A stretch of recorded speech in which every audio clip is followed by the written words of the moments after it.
ፋኖ ሳቱን ረመጡ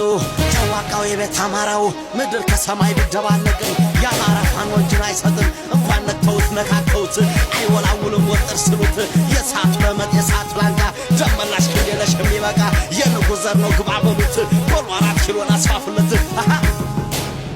ያነገስነው እኛ የሾምነው እኛ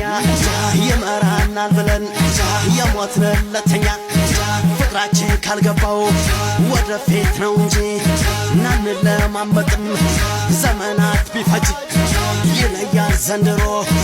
ወደ ኋላ የለም እንዋጋ ሲልህ ዋዝምታ የለም አረንጃ ናርሶና እንደ ፋርሶ ባበላ ገበሬ እንዴት ይታወጃል የሞት አዋጅ ዛሬ መንጃሌ ሰሞኑን ምን ታሰበ ደሞ የትላንት ህመሜ ገና መች ታክሞ